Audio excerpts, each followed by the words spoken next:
Welcome to Accounting is Awesome. In this video, we're going to take a look at purchases using the gross method. That means that we are not going to consider the discount until after the company has paid for the goods. So here we have Hammond Company purchased merchandise on account. On account means they have charged it from Zelda's Incorporated for $80,000. Terms of the sale were 2% if paid within 10 days. Otherwise, the net is due in 30 days. So that's what that means, 2/10, in 30. 2% if paid within 10 days, otherwise the net is due in 30. And there could be any combination of numbers in there. You would just read them off the same.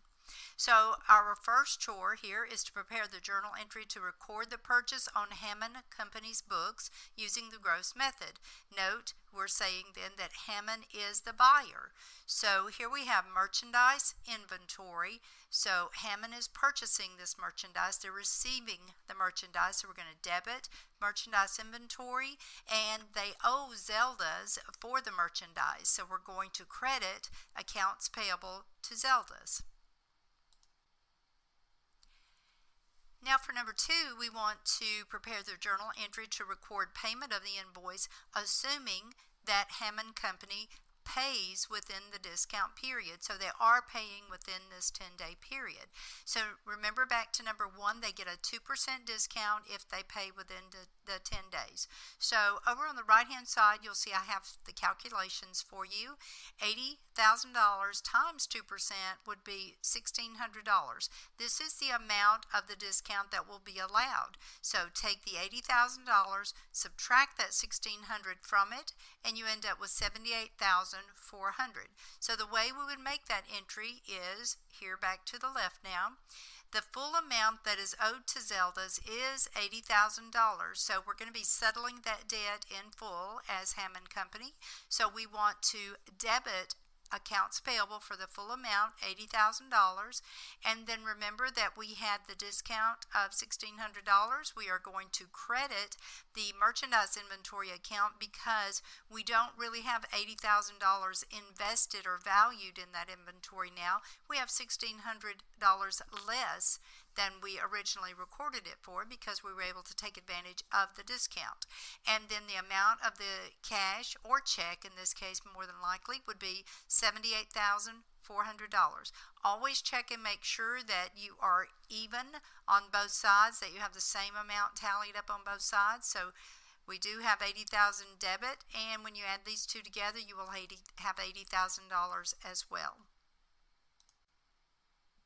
Now I wanted to take just a second and point out to you a shortcut that you can take on discounts.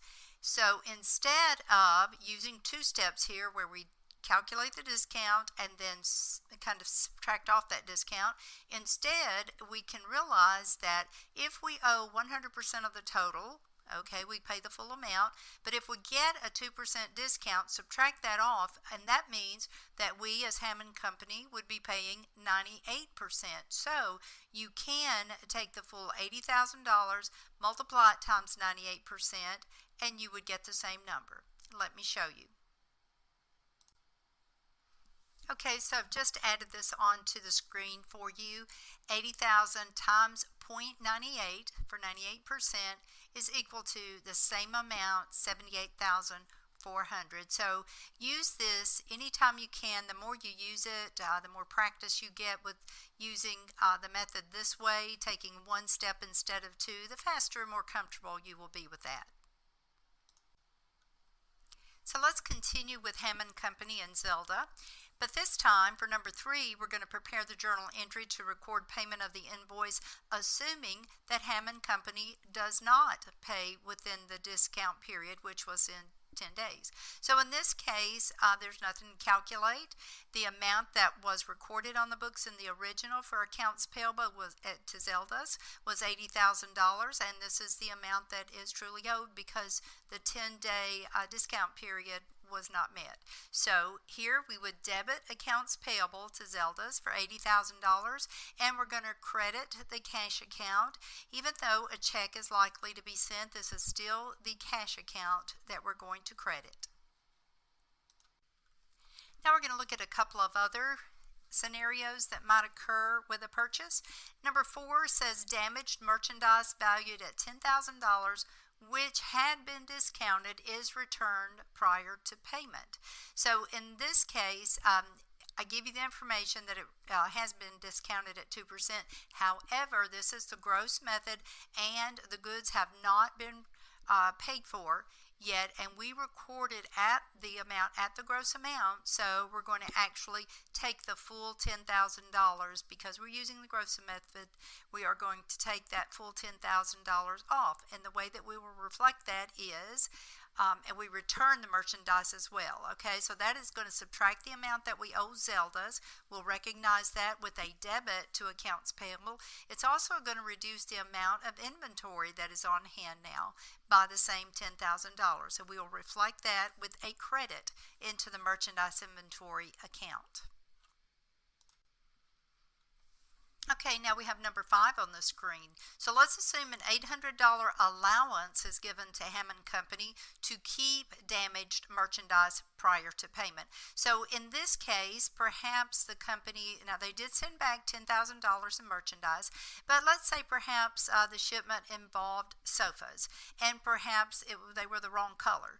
And so I assure you, Zelda's does not want that merchandise back, and Hammond doesn't really want to keep it if it's the wrong color, or they want some consideration. So in this case, Zelda may say to Hammond Company, okay, fine, we will give you an $800 allowance toward what you owe us, but you keep the merchandise. And so Hammond will agree to it in this case. And so what we will do then, we'll need to decrease the amount that is owed to Zelda's, because they've told us we can take kind of like we might say a credit on the account, except in this case we'll need to debit the account, right? Because it is an allowance, we want to decrease the amount that's owed to Zelda's. Now also look at your merchandise inventory, because you're given an allowance that's going to decrease the amount that you have valued in the inventory as well. So we're going to credit the value of inventory. Has nothing to do with the number of items in inventory. This is only the dollar value we are looking at in this case. Be sure to look at my other videos. I have some related to the valuing and the way that you would cost your inventory, so be sure to go look for those videos as well. So now number 6 says, now Hammond is going to pay that invoice with that $800 allowance taking place by the discount date. Also, remember that they had that $10,000 discount, or the $10,000 credit, because they were returning some merchandise up here in number 4. So over on the right hand side, you'll see I've got the full amount was $80,000. We want to subtract for the $10,000 in merchandise that was returned and the $800 allowance that's being given. So now the gross amount that is owed is $69,200, and we're going to take the 2% discount. We're going to use the method that I showed you just a moment ago. 100% minus 2% means 98% is going to be owed. Multiplying that across, then you see that the amount that is going to be paid is $67,816. That is the value of the check that will be written. So just for easy calculations here, I wanted to go ahead and show you the amount of that discount as well. The $69,200 gross amount minus the amount that the check is going to be cut for, $67,816, gives us a difference of $1,384. That is the amount of discount that's being allowed. And if you check it by multiplying out $69,200 times 2%, you'll get the same amount, $1,384. The way we're going to reflect that in our journal entry is to debit the amount, the gross amount that is owed to Zelda's now after the allowance and after the return, $69,200. Merchandise inventory is going to be decreased by the amount of the discount with a credit to that account of $1,384, and then the amount of cash is going to be credited for the amount of the check that is going to be written to satisfy this invoice. And there are just a couple other things that I want to mention here to you. Other issues to think about include freight. That matters because of the charges and who owns the goods. In case there's an accident, whose company is going to insure those goods. FOB stands for free on board. We have a free on board or FOB shipping point. In that case, the buyer will pay those shipping charges. Add to the invoice. The discount will not apply if there is one, or perhaps even a separate invoice for shipping. You may see that a lot of times. FOB destination means the seller will pay. So in this case, we're going to use the example transportation FOB shipping point, in which the buyer is going to pay. That will be Hammond Company. And let's just assume they're going to pay $500 in shipping. The way they would record this is to debit merchandise inventory, because this increases the dollar amount of inventory. It becomes a part of the inventory cost. And then we're going to credit the cash account for the amount of the shipping, which would be $500. Okay, that concludes this video. So be sure to go out and review the channel and find the video related to the gross method, where you're going to be examining the sales side of the transaction.